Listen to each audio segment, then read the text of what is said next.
Brianna LaGrone with Gymisty, and we have the honor and privilege of interviewing today Miss Rebecca Rosenberg. She is the Texas Fruitarian, and it was amazing because the way we met was actually at Gold's Gym. Actually, I think it's been a couple weeks.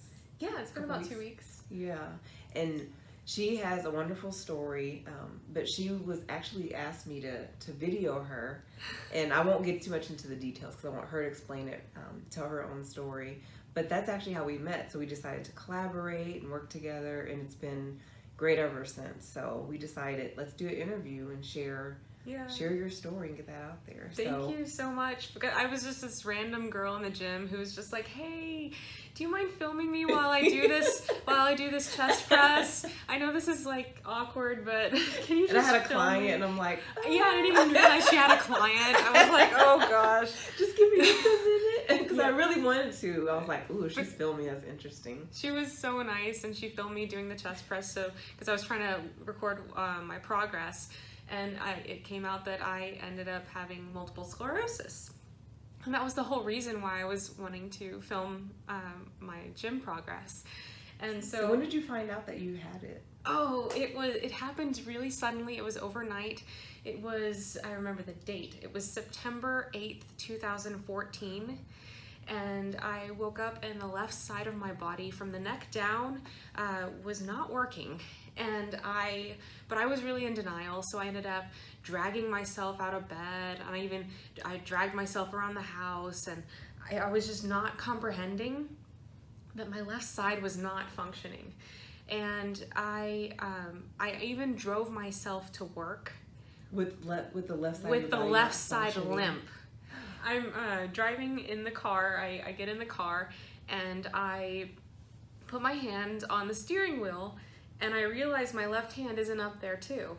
And I look at it, and I'm not understanding why my brain is telling my hand, put your arm up, and it's just not responding. And so I end up picking up my arm, placing it on the steering wheel, thinking, oh, my arm is just asleep, because maybe I slept on it wrong. And it ends up just sliding back down into my lap. And I had a moment in the car of where I was like, oh my God, what's wrong? And then I was immediately back into denial and going, no, it's fine. It's just asleep. It's fine. Don't freak out.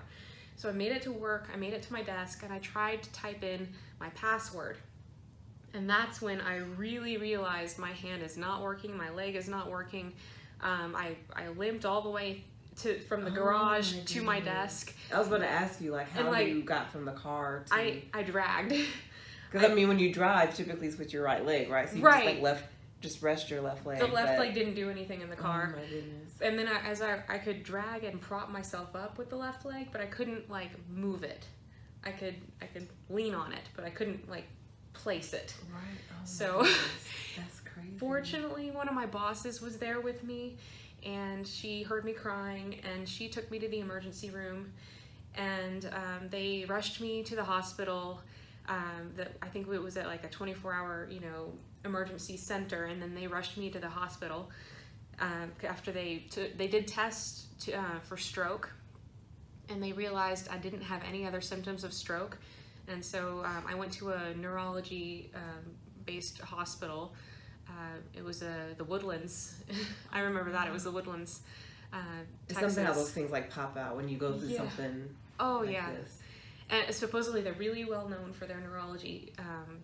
And I was then tested for multiple sclerosis. It was a series of tests, actually. It was, I did an MRI, and I did a spinal tap. And yeah, those are creepy. They're so creepy. And they're like, we're gonna stick a needle in your spine and draw fluid, and then when they take the needle out, they don't do anything. They just stick a Band-Aid over it, and they're like, oh, it'll close up. It's fine. Yeah. Blah. And in the spinal tap, they saw that my oligoclonal bands were extremely elevated. They were off the charts. And that's how they knew definitively, in addition to my MRI showing the actual scars on my brain. Multiple sclerosis actually means multiple scars, and you can see them on an MRI. So I got to see my brain. I got to see all the damage that this multiple sclerosis had been doing to me. And with all of these tests ruling out everything else, and then the tests that we had, I was definitively diagnosed with multiple sclerosis. So the night before, you were fine. You went to bed and... Well, I went out to dinner with my boyfriend and everything. It was And you could normal. walk on your left yeah, leg. it was totally normal.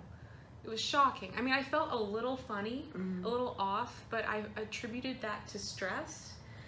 I had no idea this had anything to do with...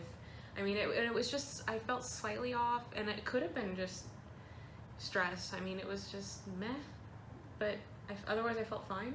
Wow. So that's crazy. Yeah, and I didn't feel it happen. So how soon after you go to the emergency, they do the spinal tap, they do the MRI, you see the multiple scars, you're diagnosed. Yeah. Like, what happens after that? I was in the hospital for 4 days, and they started me on infusions where you intravenously get steroid treatment, and that's supposed to emergency reduce the inflammation in the brain to control the episode, the MS episode that is affecting at that current moment. And that was 5 days of the steroid injections. I had to have a nurse come to my house to complete them after I was released from the hospital. That was so icky. And so I had to get my IV done again. I actually ended up like having 4 IVs at total. I think 3 in the hospital, and then 1, they took them all out before I left the hospital, and they added another one when I got home, and then the nurse came over to help me complete my daily dose. And they also gave me, upon exiting, they gave me physical therapy. I guess it's a prescription for physical therapy. And of course I had prednisone prescription. I had all kinds of other stuff. Prednisone. Oh, it's awful. I know. It's so awful. Memories. Yeah, it's the worst.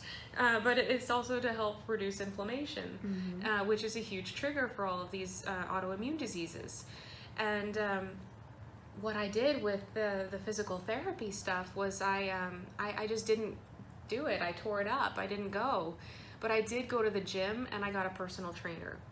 And that was, I think, less than a week. No, exactly a week. It was exactly a week from the day that I ended up in the hospital. I was in the gym, and I was taking a yoga class. And I could not even stand in mountain pose because I would topple over. Because if I have my feet together, then my balance was, I guess my stabilizers were being challenged, and my left side didn't have those anymore. So I would just doop. And I was crying. That's not funny. Oh, it's right? funny but now. It's funny in hindsight. We can laugh now. It was funny now because I mean, back then I was crying because I felt humiliated, powerless, and humiliated, and I had guilt. I had anger. I blamed myself. I blamed everyone else. I was angry. I was so mad. Sounds like going through a grieving process. Yeah, well, when you're diagnosed with an incurable disease, and you're told that you're probably gonna end up in a wheelchair within 10 years, that's a little shocking and traumatic. Yes. And so I was still emotionally working through all of that stuff. I've done that now, so now it's okay to laugh. But yeah, it's not fun. I did not agree with being diagnosed with an incurable disease. I heard the incurable part, and the powerless feeling, and I decided this is not for me. I'm going to do everything in my power and control in order to fight this. And that's why I ended up in the gym, and that's why I immediately was with a personal trainer.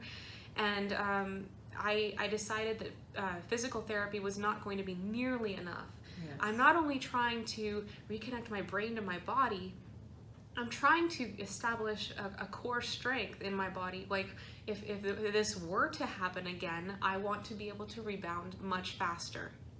And so it started out with the personal trainer just helping me walk. Walking was important. And so I actually had my boyfriend on one side and the personal trainer on the other side holding me balancing me while I was relearning how to walk. Wow. And we would do walking in the parking lot, just back and forth, and eventually, I also changed my diet. It's one of the reasons why I'm Texas Fruitarian. So how did that change? Like, give us like a glimpse of how you ate before, and then what you changed. So before I ended up with multiple sclerosis, before I ended up in the hospital that day, I had already been a vegan for the animals for about 5.5 years, maybe a little more than that. But and that was for ethical reasons. But what I had to learn was that vegan doesn't necessarily mean healthy. And what I thought was healthy, and much healthier than eating animal foods in my mind, ended up actually hurting me, because my fat intake and my salt intake were way too high. Autoimmune, from what I have read in the studies, really, and especially multiple sclerosis, really thrive on a high fat diet and high salt diet. And my problem was that I was eating way too much fat, considering what those diseases were. And so I needed to get that in check. And what really prompted me to pursue a more raw and fruit-based lifestyle was I had been eating a lot of the processed vegan junk foods, and I decided that I really needed the nutrition from the raw, fresh, whole the produce. I needed those vitamins and those minerals to rebuild my body, and I was drawn to eating the fresh produce in the fruitarian style. There's different types of raw vegan. You can be a high fat raw vegan, which for my case would not have been good. You, right? Yeah. For multiple sclerosis especially.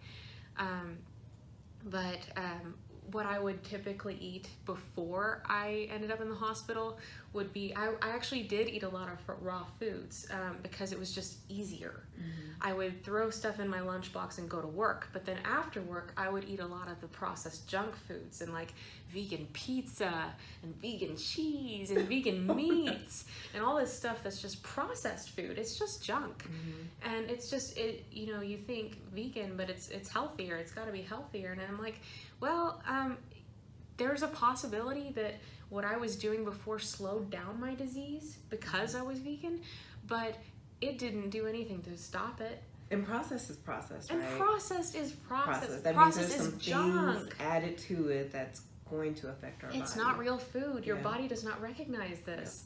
Yeah. And I really had to learn this, that just because I had been a high raw vegan, that didn't make me immune to all of this from happening. And my little project was to figure out a way that I could make myself a little more immune to this. And I wasn't even aware of the science at the time, but we have studies now that show us that I think it's about 40 grams of fat per day, that if you're over about 40 grams of fat per day, you might be in the danger zone mm-hmm. for multiple sclerosis.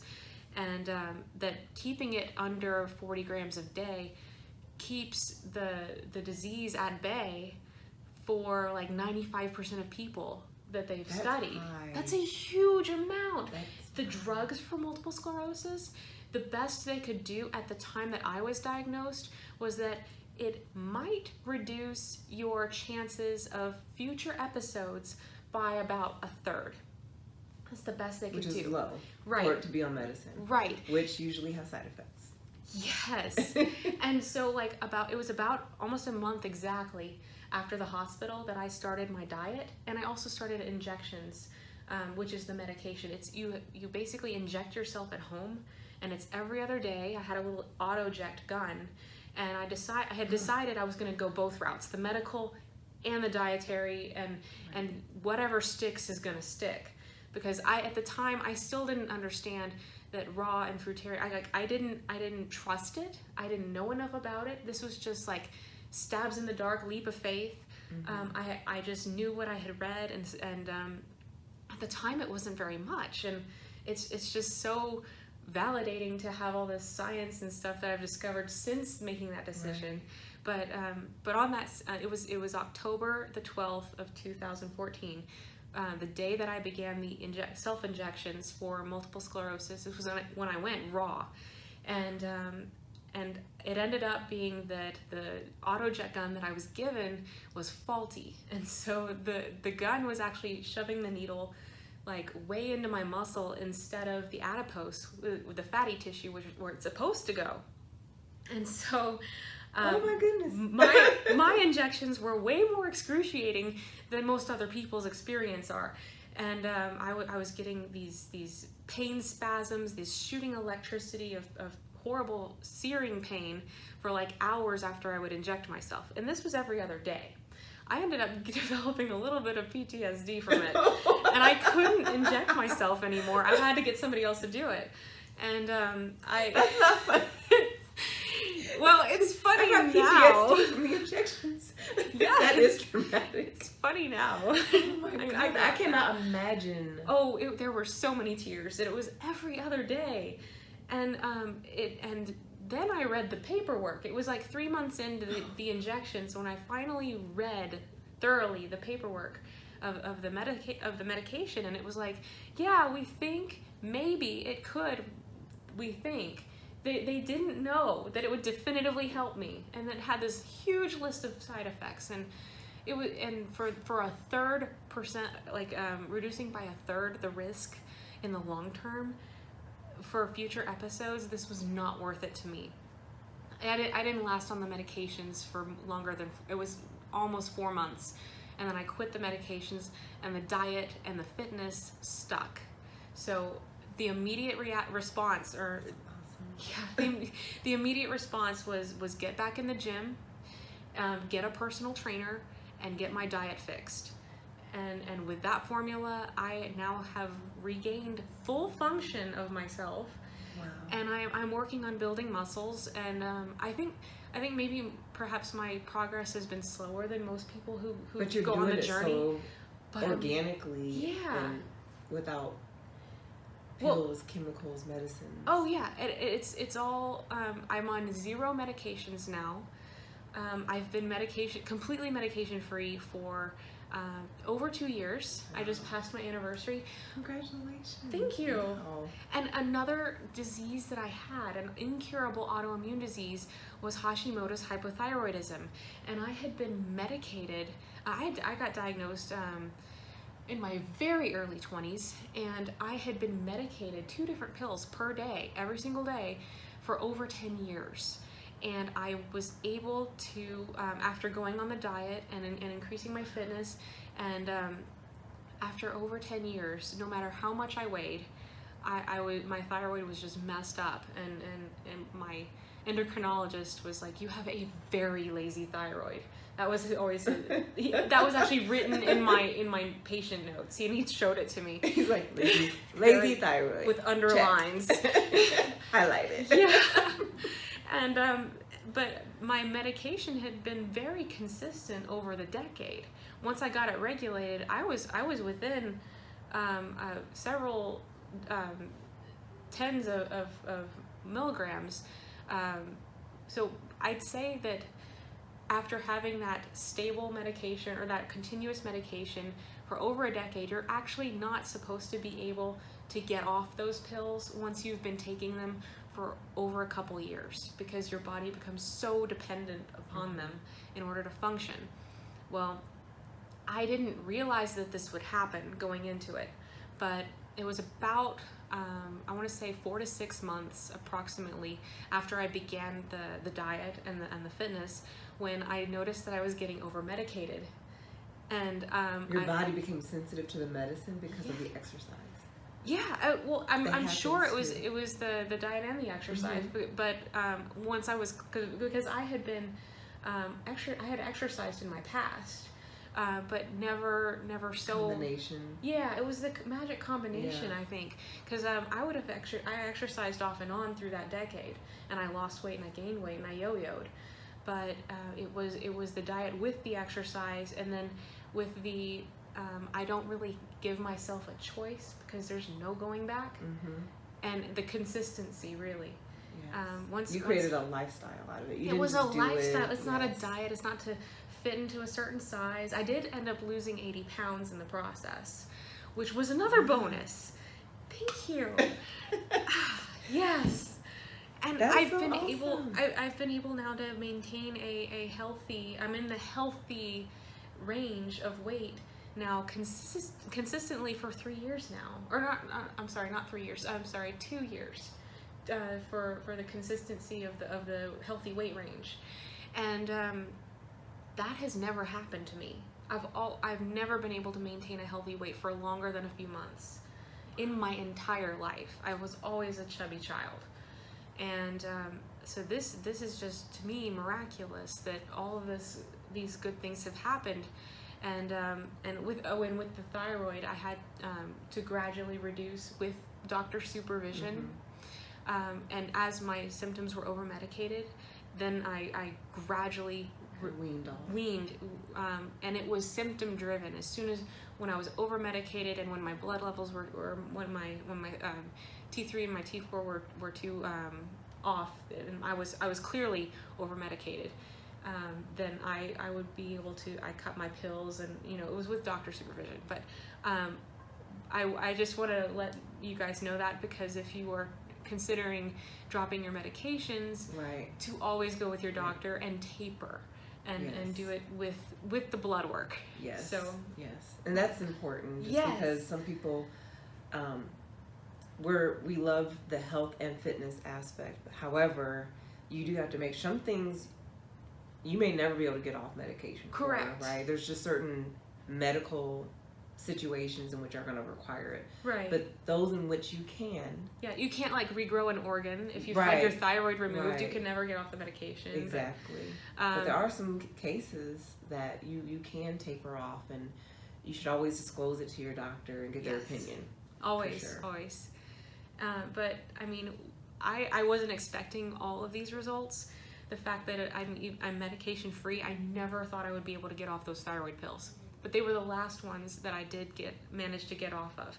And that was May 9th, 2 years ago. Wow. So that was just over 2 years ago. Wow. So have you had any episodes since? No, I have battled old damage. The old areas that were weak before when I had my episodes, those can and this happened way more often in the beginning.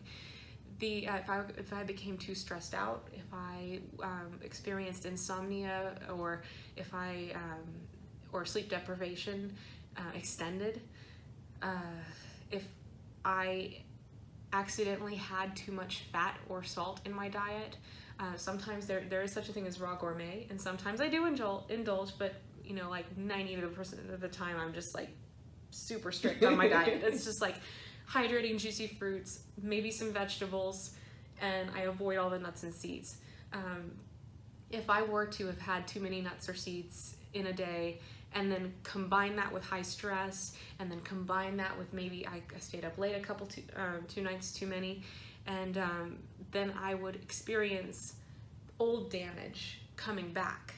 But I have not experienced a new episode. There's no new damage that I've been able to see or tell. And of course, I asked my neurologist, can I get an MRI to prove this, that I'm totally free and clear with the no more episodes? And they said they don't do a new MRI unless it's medically necessary, unless I have another episode. Because there has to be damage for them to pay. Right, to pay for it. Right, you don't just get an MRI to make sure you're healthy or to mitigate. You have to be more damaged or sick in order for us to. Insurance won't cover it. Yeah. And so I was like, well, I'm not interested in sticking my finger in the socket in order to get a test done. So maybe one of these days I'll save up money, and maybe in like 10 years from now I'll go in and be able to actually get the definitive proof of like there's no more damage in there.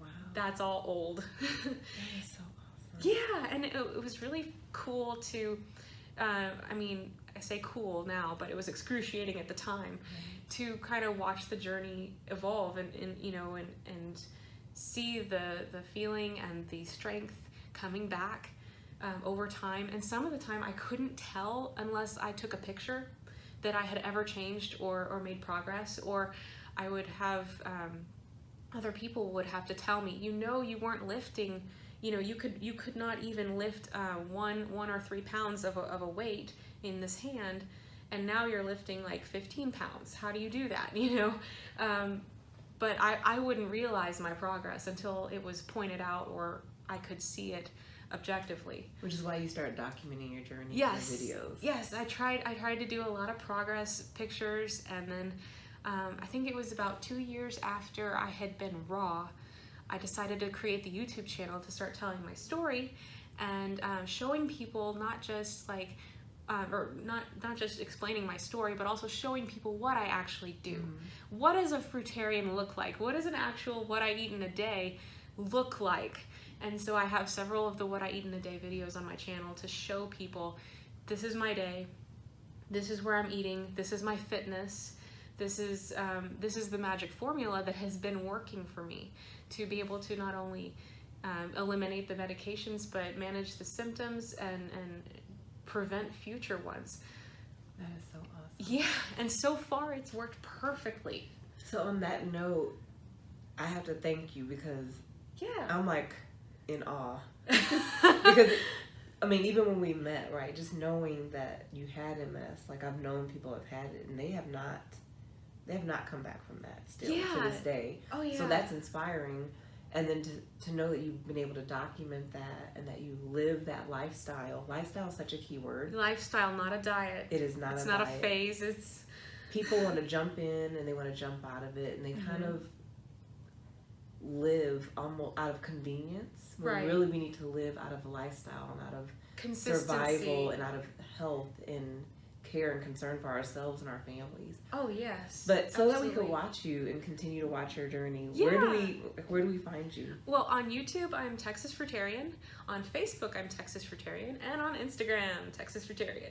I keep it really simple and streamlined. Consistent, yes, very very streamlined and consistent. My personal Facebook profile is also Rebecca Rosenberg. I do post different content to my personal stuff, but all of the stuff about my journey is really on Texas Fruitarian. And I love that. I've seen several of her videos. I love the organic nature of them. It's like her videos are organic, like the way she eats. So it's really it's consistent. It's awesome. There's no script. It's just, I love that. This is really me living my life, and I don't have like I'm not trying to sell anything. Yes. I'm just trying to share and inspire, because if somebody else out there was suffering the way I was suffering, I want to help them. I want to prevent their suffering. I want to give them the tools that they need to reverse this, and not just. I mean, who cares if it's an actual, textbook definition of cure? Even if we're just managing or even just feeling better, this is what it's about. Quality of life. If I can give somebody their quality of life back or improve that, I mean, that will be the best thing in the world to me. I mean, that will make my suffering worth it. Wow. If I can fix that for somebody else or give them the tools. Wow. So. Well, thank you so much for visiting MyGymistry channel. And continue to watch the Texas Fruitarian. Continue to watch her journey and progress. And then follow her as Texas Fruitarian. Again, YouTube, Instagram, and Facebook. Yes. And then also feel free to follow MyGymistry on YouTube, Instagram, and Twitter. And we will see you all soon. Watch out for her.